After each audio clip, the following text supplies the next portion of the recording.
Good evening, Region. Good evening, Region. My name is Jeff. Have a new life in Christ. Past struggles, current struggles include sins of self-protection, control, in the end, lust, pride, and things I still struggle with. I want to say, if you're going to church, a lot of times you hear how rough the world can be. Is that fair? I want to tell you, what else can be rough? Church. You don't think it is, you haven't gone very long. Yeah, this world can be rough, but Paul says church was rough for him. So when ministries that have to do with recovery and life change, one of the most famous quoted verses is, "We bring thoughts captive." And there's a lot of interpretations of this, and this isn't to say other applications aren't right, but it could be if you have intrusive thoughts, or negative thoughts, or self-harm thoughts, or lustful thoughts. Fair enough? And that's all true. But that's actually found in the book of 2 Corinthians. So one of the things that I find comforting about the Bible is that the people that God's inspiring to write it are a lot like me and us. So here's what I want to say. Paul had relationship problems. You think someone as spiritual as he was and eloquent as he was wouldn't have those problems. You think, well, he had relationship problems with the lost world. Fair enough. But no, he had relationship problems with people at church. In fact, the very churches that he helped start. Well, they weren't probably big problems. Oh, no. Some of those people hated him. They falsely accused him. They gaslighted him. They said, "Who do you think you are?"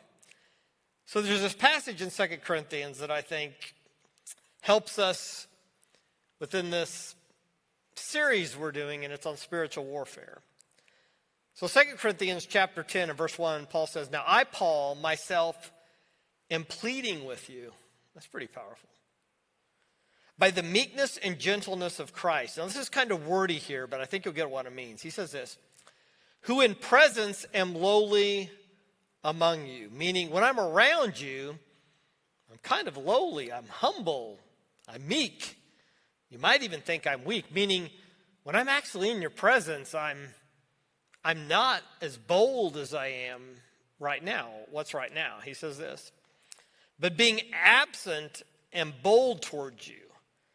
But I beg that when I am present, I may not be bold with that confidence by which I intend to be bold against some who think of us as if we walked according to the flesh." You say, what's going on there? What he's saying is, I'm writing you a letter, and in the letter I'm going to be pretty confrontational. But when I show up, I'm really not that confrontational. But he says, you know what? I really wish you would listen to me when I'm writing, so when I show up, this doesn't that escalated quickly. It's not like that. You say, what's going on here? There were people at the church in Corinth who thought Paul was a fraud. They didn't think he was really an apostle. You could say they didn't like him kind of preaching at them, being authoritative over them. But they stirred up so much trouble, he says, oh man, if I show up there, please listen when I'm writing and telling you that I've really witnessed the resurrection of Christ and I am an apostle and I really do love you. Listen to me now so it doesn't end up in a big fight when I show up. And when someone writes a letter like that, I think it's a lot like us. So here's my question for you tonight when it comes to spiritual warfare. How are your relationships in your life? Or, better, over the course of your life, how well do you deal with relationships? And more specifically, how do you deal with conflict? Well, a spiritual war, that's like my prayer life and reading my Bible and that kind of stuff. I get it. But where Paul applies it is how we handle conflict. So he says, who thinks of us as if we walked according to the flesh? So the first question I'll ask you this evening is simply this. Can I perceive how other people experience me? That's a big question. Can I perceive how other people experience me? I remember there's this one time that somebody who worked for me here, they were talking to me, and I had been frustrated with something, And I never forgot. I mean, it just like kind of hurt a little bit. They said, I wondered if you would just ever let me go. And I go, I never think about that. But you know what I lost sight of? When I'm in my flesh or dealing with something, I had lost sight of how somebody else perceived too. Me. Have you lost sight of how people perceive you? Meaning, well, I do this. I'm not asking you that. Paul said, I know there's some of you, you don't like me. So the first thing when dealing with conflict is can you take the perspective of what? Who? The other person. That's hard. So for marriage, it's a tough question, but it's a fair one. What would it be like being married to you? We're done. Okay, here we go. If you're sitting next to your spouse, don't even look at them. Don't nudge. Don't even breathe. Just be like that. But it's a fair question. Well, they do this. They do this. They do this. I think pastors should do this. Well, if you're a pastor, think of this. You could ask yourself, what would it be like having somebody in the church, if I was a pastor, like me? Just a bond of encouragement and love all the time. Never complaining. Can I perceive how other people experience me? I was talking to somebody recently. I got to be careful, and they're talking, and the whole time they're talking, they're like, I don't know why my adult children don't want to talk to me. This is the awkward silence counselors do. I'm just like, it's a great thing to investigate. I had two people that worked on a team with me once. This is picking on people too much, but they were both the babies of the family. And I have somebody else I worked with, and they got in a conversation with each other about how their family perceived them. And they're like, my siblings do this. My siblings do this. I don't see how they see that. It was all about them being the baby of the family. I remember looking at this other guy, and we're looking at both of them, and we're just going like that, going like, yeah, you can see it. Can you see how other people perceive you? Paul could. Then he says this, for though we walk in the flesh, we do not war according to the flesh. And this, I shouldn't even teach this tonight. I'm being kind of serious because it's right at me. How do we handle conflict? We argue, we fight, we take our side. I literally, sharing too much, I'm going to try to navigate, find the weakest part of your argument, drill at home and protect mine and win a debate. Jeff, do you think that really helps relationships? Oh, no, not at all. Why do I do that? I don't know. My flesh, it just comes naturally. You know what I mean? It's like when the other person's talking, you're thinking, that didn't make sense. Here's what I'm going to say. Paul says this, we walk in the flesh, we do not war according to the flesh. So the conflicts you have in your life, do you view this as a spiritual issue or a fleshly one? And we can usually answer that by how we approach them. Does that make sense? If it's debate club again, or fight club, what are we really saying? This is just a conflict that I'm going to win in my flesh. Are you with me? Whoever talks louder or whoever gets other people on my side, right? That's how I'm going to handle it. Now, I think this is interesting. So the first question was, can I perceive other people experience me? Here's this one. Do I realize conflict is a spiritual war with my flesh too? Well, I think I'm arguing with somebody or fighting with somebody or having a problem with somebody at work or people who work for me or my boss or my spouse or my kids or my family. And I get that that's real too, but Paul's saying, listen, although we walk in the flesh, meaning we're humans, we don't fight like this is a fleshly war. It's a spiritual battle. And this is the most famous passage, and I'll give you three things, and I'll be done. And this is what everyone remembers from the passage. For the weapons of our warfare are not carnal, but mighty in God. For pulling down strongholds. So, and before I go any further, if you're here tonight at Region, and I would say, what's your stronghold? You could say, what's pride? Or you could say my stronghold is an addiction, or it's people-pleasing, or like I have a control core belief. When I try to control, that's a stronghold. Well, how did you get victory over that? I guess I'll let you know when I do. It's a stronghold. I mean, it's got a hold of me with strength. So we think of strongholds in all those contexts, but in this context, he says pulling down strongholds, it's how we interact with other people. So how we resolve conflict can be one of the biggest spiritual strongholds that's not good in our life. Are you tracking with me? And we keep repeating it over and over again. So he says this, for pulling down strongholds, casting down arguments, and every high thing that exalts itself against the knowledge of God. So I will ask you to raise your hand. Who's an arguer? Raise your hand. I am. Anyone else? Yeah, I remember in high school, it was like my little sister and I, we just liked arguing. So, some philosophical, political, religious subject would come out. It was like, which side are you taking? I don't know, whatever side you're not. Let's go. But that's how we resolve things in real life with people.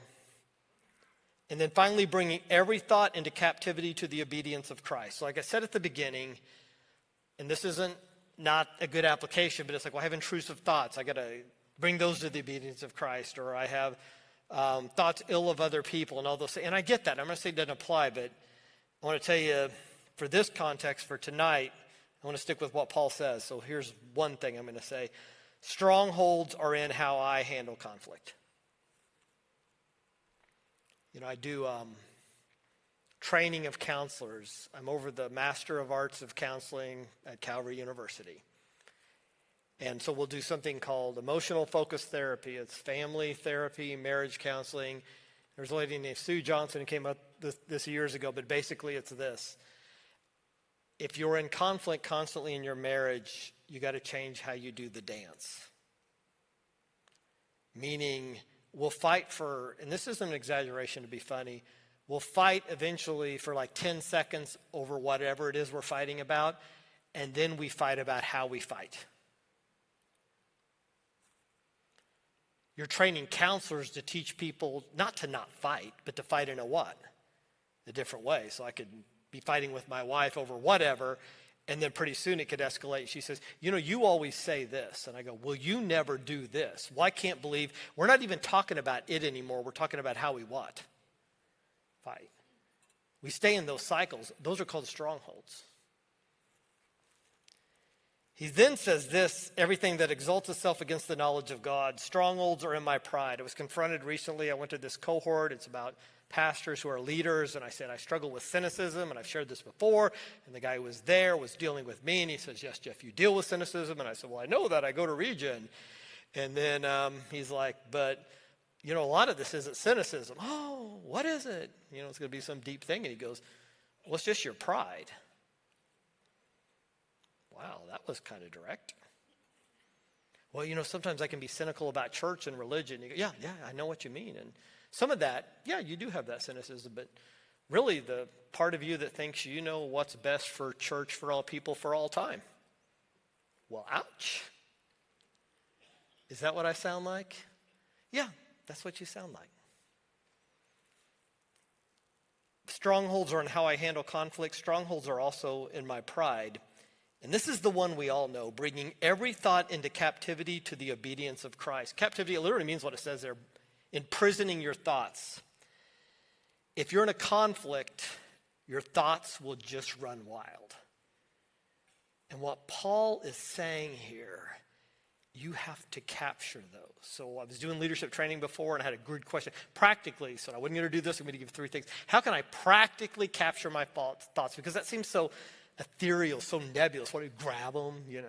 What do I do? So I'm going to give you 3 things not to do in conflict to give you something tangible tonight. Number 1, don't guess motives. Ever. Because there's no benefit. The only way you can know someone else's motives is, number 1, they have to know their motives. Well, that's easy. Well, just wait till you get to groundwork and wait till you get to lesson 4 and wait till you do inventory here and you'll find out you're not even sure you do why you do what you do. But number 1, they would have to know their motives. Number 2, they'd have to tell them to you in all honesty. Number 3, all the filters of bias you have because your own carnal thoughts would have to be turned off. And number 4, what good would it do anyway? So, well, if we're not going to talk about each other's motives, what would you talk about? What we actually do. Not try to guess why somebody does them. And Paul says this to the Corinthians. He says, one day I'll judge everybody, and I'll judge motives. When we try to judge other people's motives, it's unproductive. It doesn't help. It's where our thoughts go astray. It's where we lose the spiritual battle. And in the worst case scenario, it's when we want to sit on the judgment seat and judge other people. Why do we try to judge each other's motives? Because it's fun. And we like to. It's the same reason we gossip about people. It's enjoyable. It just doesn't help. Number 2, how do we capture our thoughts after not guessing motives? Stop blaming. I say all this time, I'm quoting it, I ripped it off from Henry Cloud, so it's not original with me, but I never forgot it. Blame's the drug we take to feel good that ruins our lives. I'll say that again. Blame's the drug we take to feel good that ruins our lives. I live in a counseling world. I'm not saying we don't understand how people have hurt us and injured us and things like this. But in an argument, if I'm the whole time blaming you, it's a drug I'm taking that I can feel good, but it's ruining who? Me. Number 1, don't guess motives. Don't continually blame, but here's something for you to advocate for yourself. You're not a doormat. The false teachers at Corinth, this church that Paul's going to, said you're not really an apostle, you don't have authority, you're doing this for bad motives. And Paul did not just lay down and say, oh, you're right. You know what he said? That's not true. You know, I get it's kind of a trendy word from the movie gaslighting, and do not Google gaslighting and look at pop science. Every time I read something like that, number 1, I think all of you are gaslighting me and I'm gaslighting you. It's so bad, science. Don't do that. But here's the reality. They were saying, Paul, you're doing this for this. You're doing this for this. And you do this and you do this. So they were accusing him all the time. And you know what Paul said? No, I'm not. I really have been with Christ. I did see the resurrected Christ. I am an apostle. I am speaking the word of God. Not to be proudful, not to be a jerk. But this is for you too, so thoughts don't go astray in conflict. When people accuse you falsely, when they guess your motives and it's not right, when they say things about your past that do not reflect God's grace or redemption, when they run you down, when they try to cut your feet out from under you, when you're trying to try something new and they discourage you, when you're being positive and they get negative, when you say what you're going to do and say you will fail again in those conflicts, that's when you stand on the truth of God and who he says you are. When people bring up your past mistakes, it is true, your sin did abound, but grace did much more abound. I grew up in a tradition of faith where we used to like to sing about how bad we were as sinners and all these hymns. Fan of hymns, don't, be mad at me. We're such a worm as I. Even as a kid, I thought I'm a worm, but anyway. I'm not saying that's not true. But in Scripture, overwhelmingly, when Paul did deal with, I'm the chief of sinners, I'm this, it was followed immediately, but God. But grace. But I'm not that anymore. Yes, you do need to be real with your failures and your sin and don't try to clean it up. There's nothing clean about us. But that's not the full story. I have failed. I have blown it. I could go through, I do numerous times sharing things in my life. But it's also true, despite me, I am loved. I am redeemed. I am restored. I am beloved. I am adopted. I am his son. My eternal security is guaranteed. I will be resurrected in the final days. I will be with him forever in the community of faith. And I didn't deserve any of it. So handling conflict isn't so much about winning an argument, but you believing what God says is true about you. and not allowing somebody else to be able to dictate to you. What do you call that? That's spiritual warfare. That is fighting the battles we fight, not with trying to win arguments, but with trying to reflect God. I hope you find that encouraging. Tonight, our testimony is going to be from Lindsay Davis, so give it up for her as she comes up this evening.